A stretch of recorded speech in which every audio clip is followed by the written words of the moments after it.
Hello, this is Mike Madden and you're listening to the Arts Show podcast. Here you will find interviews with artists, musicians, authors and anyone else in and around the arts. Some of the interviews are recorded direct from the Arts Show on Expat Radio, with one or two specials in between.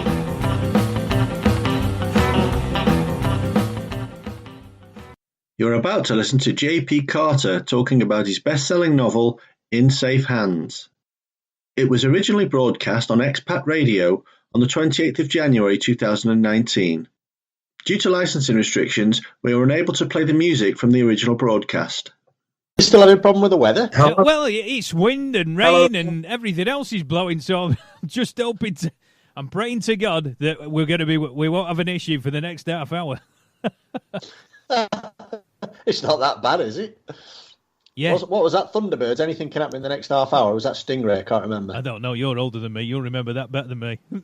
I bet Jim might remember. Good evening, Jim. Hello, mate. Good to see you again. Yeah, this is Mike Madden on the Arts Show on Expat Radio, and tonight I'm talking to a man of many names. It's Jim Raven, but tonight we're going to talk to him as J.P. Carter and his latest book. Is it called In Safe Hands? It's called In Safe Hands, yes, by Avon HarperCollins. And just kind of explain to our listeners about why you called Jim Raven, Jamie Raven, and J.P. Carter. Well, originally I wrote 12 books under my own name of James. Then my agent did a deal with Avon, HarperCollins, and I changed my style slightly, and they became less crime procedurals and more gangster orientated crime. So they wanted me to have a new name, a pseudonym, and they came up with Jamie. And that was also partly to create a gender neutral kind of author. And so I've published 4 books under the Jamie name. But then I came up with an idea for another series with a different sort of slant, more of back to the police procedural. And Avon thought it would be a good idea for me to have another name, another pseudonym. And they came up with the idea of J.P. Carter. And my initials are J.P., James Patrick. So I was quite happy with that. Right. So yeah, when you're looking out for In Safe Hands, don't look for James Raven, Jim Raven, or Jamie Raven. Look for J.P. Carter. Now, you call this a police procedural. Yeah.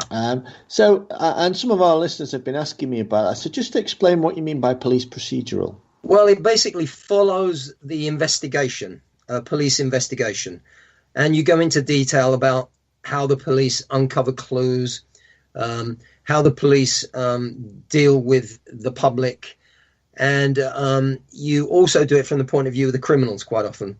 And in this case, what I did was come up with a character named Anna, DCI Anna Tate, and the stories will involve her. But she's also got quite an interesting backstory, which was the inspiration for the idea in the first story, basically. Right, and I did notice that this is the 6th fictional detective that you've created, and not just sort of incidental characters, the 6th major character that you've created. So you've got in this case you've got the difficulty of another detective with their own personality, but also one from the opposite sex. So what problems did that create for you? Well, not really, because I'd already done 2 police characters of the opposite sex. In one of my Jamie books, there was a police officer, and in another book that I wrote under James, based in America, that was a female police officer. And I find it, I mean, I've got 3 daughters, I'm married, so I sort of bounce things off of them when I get into problems with that kind of thing. Right. It's not really an issue for me. And so this In Safe Hands is the first in a new series for you. Yeah. So do you have any difficulty in maintaining the continuity throughout a series, or do you have to constantly keep going back to the previous books to make sure you've not changed the colour of some eyes and that kind of thing? that is one of the issues. You have to keep a record of what you said in the previous book, particularly if it involves a backstory, as this one does. Because Anna Tate, the detective, her own child was abducted 10 years earlier by her ex-husband. So that story is the backstory throughout the first few books. So I have to go back to that in each book. And your last book with Avon was almost 12 months ago now. So is it difficult to come back with a new series, a new name actually, or were Avon very helpful in that? Oh, they're very helpful. They've got a good team there. And what I do, first of all, I come up with the idea, the initial idea, and then I write a treatment, a long synopsis, including a couple of chapters. And so we bounce that between us for a while, and then we come up with the story, and I start the story. And they also have to approve of the backstory and be happy with the fact that will be that will feature in each of the books. So that's got to be fairly strong as well. I guess that it's not the most straightforward of backstories. I guess that they do need to know all the details about that. Yeah. And it's out in paper book. It's out in Kindle. Yes. It's also out in audiobook. That's right. Did you get involved in the audiobook at all? What they usually do is they usually send you a recording of the person who's going to read the book, and I'm always happy. I've done it several times with them, and the readers are very good and they sound good, and I'm more than happy with that. So I get involved to that degree. And do you have to clarify anything with them, such as any odd place names, any odd person's names? Oh yeah, you do that with the editors. You're assigned an editor, and you work with them, and they go through the manuscript, and you have what's called a structural edit. You have a line edit, and they're very good on that. They pick up any mistakes I've made, and I do make a lot of mistakes when I submit the manuscript, so they sort of rectify those for me. Going back to your earlier careers or your earlier personas, is there any common theme throughout all of those, or are they all sort of unique authors? In what sense? In my previous careers? Yeah, so you're as James Raven, you produced a number of books, and then as Jamie Raven, you produce more. Now as JP Carter, you're going to produce more. Yeah. Would people recognise your writing, or do you actually have to consciously adapt to a different style? I don't really adapt different styles. I just introduce different characters and different sorts of storylines, basically. So no, I don't change my style. Sometimes I do it in the first person and then the third person, and sometimes I mix those up. But I tend to write the same way, I guess, in all my books. Oh, and one of your previous publishers was Robert Hale. That's right. Who's sadly closed down now, I believe. They've been taken over, yeah. Mm-hmm. Ah, right, okay. So is there any similarity between the way they work and the way Avon work? Avon they get far more involved than any of my other publishers have. Avon are very good like that. They get involved from the start. Once you submit a manuscript, when you're coming up with the initial ideas, and once it's published, they get heavily involved in the promotion. And because there's so much competition out there now, especially through Amazon, it helps to have that backing. And you wouldn't sell many books without the backing of a big publisher like Avon, HarperCollins. So I'm very grateful for that. Well, I guess your career so far has been a series of stepping stones, and we're going to now go to a break with the Rolling Stones and Okay. Miss You. You're back on, sir. Good evening, everybody. This is Mike Madden on the Arts Show on Expat Radio, and tonight I'm talking to JP Carter, and he's got a new novel out. It was out last week, actually, called In Safe Hands. And we're going to talk about JP Carter, or Jim's earlier career, because you were brought up in London in a place. When I say the name of the place, everybody will know it because it's Peckham. Yes. And And although everybody would remember it as Del Boy and Only Fools and Horses, you really were a real life Del Boy back in the day. Well, I was. You see, my mother worked on a stall in the middle of Peckham. She's selling salads and such things, and so I was brought up in a costermonger family, and but I was one of the only people in my family that didn't go down that route. I decided I wanted to be a journalist, so I trained as a reporter, and I got a job on a newspaper, but when it came to getting married, I couldn't afford the deposit on a house. So what I did, I gave up journalism and went into street trading. And I did that for 3 years, doing what Del Boy did, which was selling jewelry and perfume from a suitcase at various locations all over London, including Oxford Street and these places. And I managed to raise enough money to put a deposit down on my first house. So... And then I went back into journalism after that. And were you in any way at that point disillusioned that you had to go to something like street trading because writing for a living just wasn't paying for you? Well, no, I was earning £11 a week as a journalist on a local paper, which was certainly not enough. But what led to me going down that route was my friends, my pals, were all in that kind of line of work. So I saw them earning a lot of money, and I thought, well, I may as well do this for a while. And that was what led to it. But while I was doing the street trading, I wrote my first book. So I had time on my hands then, you see. Yeah, obviously you've got a wonderful career out of it now. But when you went back into journalism, one of your roles was as the MD of Granada Television. Oh, well, yeah, I went back into newspapers for a while. I worked at the Mail and the Sun, and then I got a job in television as a news scriptwriter, and I worked my way up, and I eventually became a news executive across ITV. When Meridian Television, which I was a part of, got taken over by Granada, I became the managing director of Granada Sport. I wasn't really into sport, but I enjoyed it because it involved a lot of travelling. So I jumped at the chance. Well, I do know you've been to sporting events all over the world, and this weekend sees the Super Bowl. Have you ever been to a Super Bowl? No, I haven't. No, not that one. No, we didn't cover that much. So we're going to carry on talking to J.P. Carter.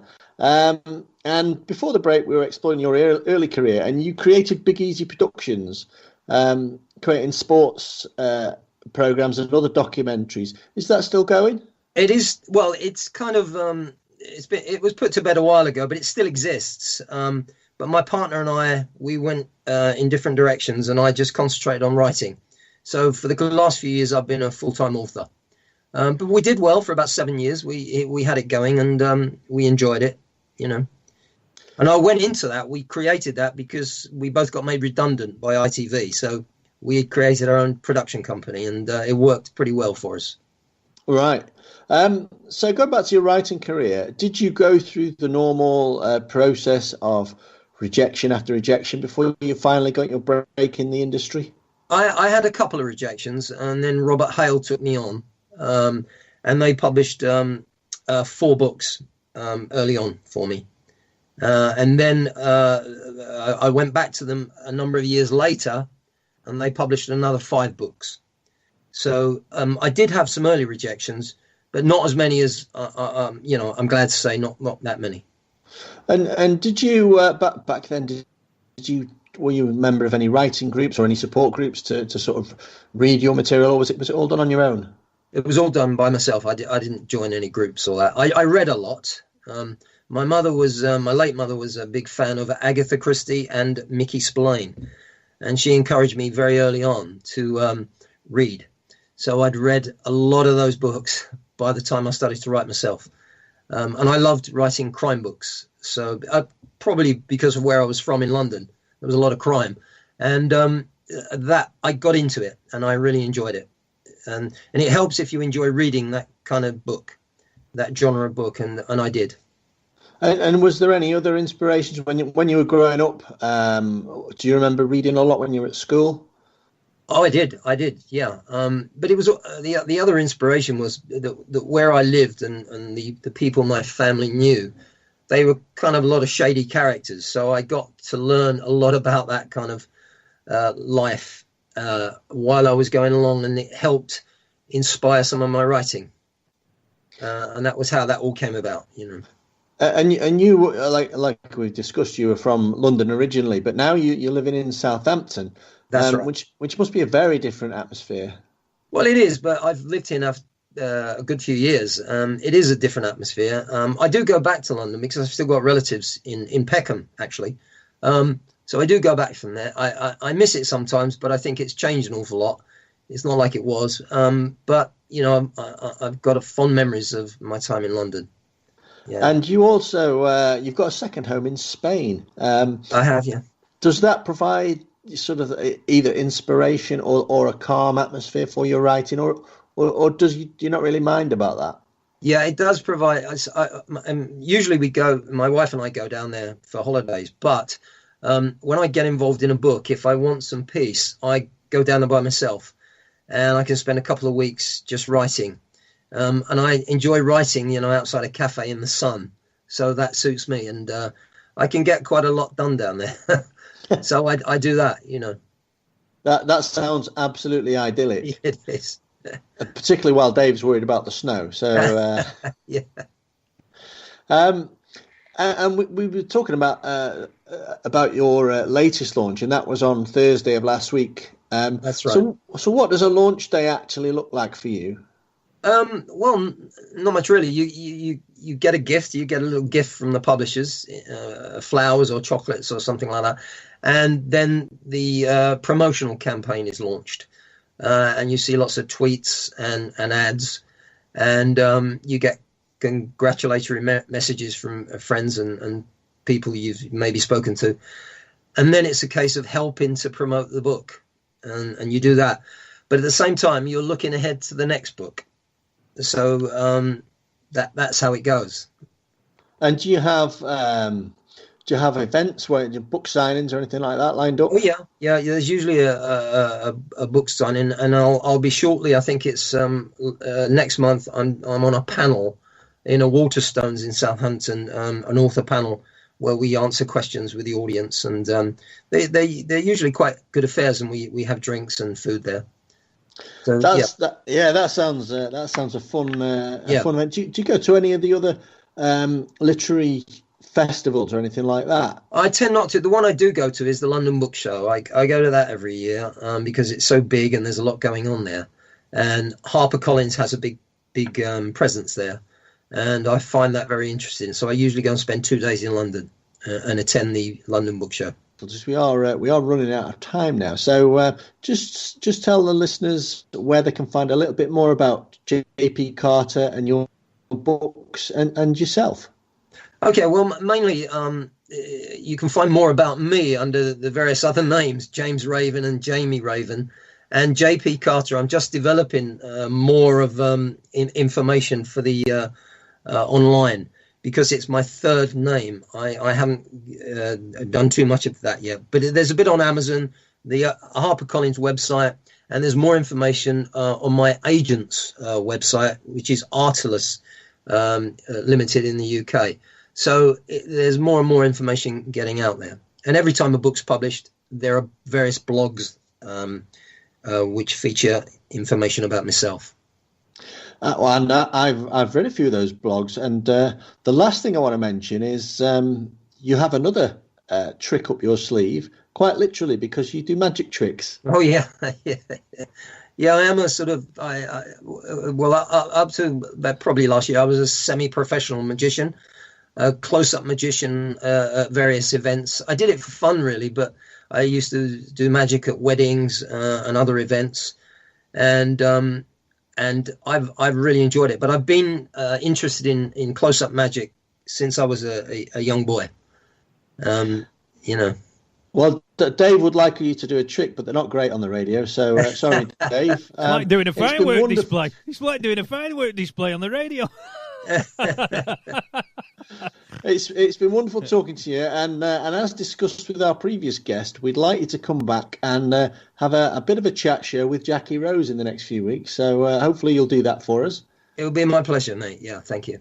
It's been great talking to you. Thank you very much, and good luck with the book. And there's no pleasing Dave, and we're going to play out with Chaz and Dave, and ain't no pleasing you. You've been listening to the Arts Show podcast with Mike Madden. Come back soon for more artists, authors, musicians and anyone else connected with the arts. We're going to play out with Mike Sanchez and I Don't Stand a Chance. Baby, you hiding something that you don't want me to know, because I'm getting a vibe from way down the side, like you're just about ready to go. Can't tell me where you stayed last night. You just can't cope with treating me right. I'm on the road to heartbreak. Now's the time to tell me so, because I'm getting a chill like I'm gonna be ill. I know you don't want me no more. I won't be satisfied with your little white lies. Girl, I've only just begun to realize I don't stand a chance. I don't stand a chance. You don't wanna know and I can't make you dance. Well, I said goodbye. Find yourself another guy. I wish you were mine, but I'm losing my mind. I don't stand a chance.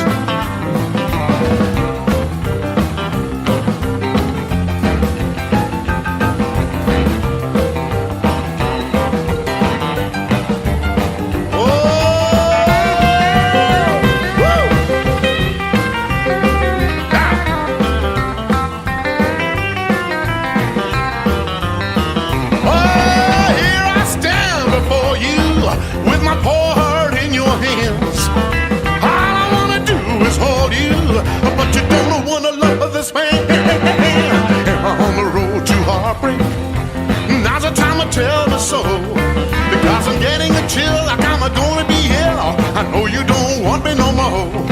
I won't be satisfied with your little white lies. Girl, I've only just begun to realize I don't stand a chance. No, I don't stand a chance. You don't wanna know and I can't make you dance. Well, I'll say goodbye. Find yourself another guy. I wish you were mine, but I'm losing my mind. I don't stand a chance.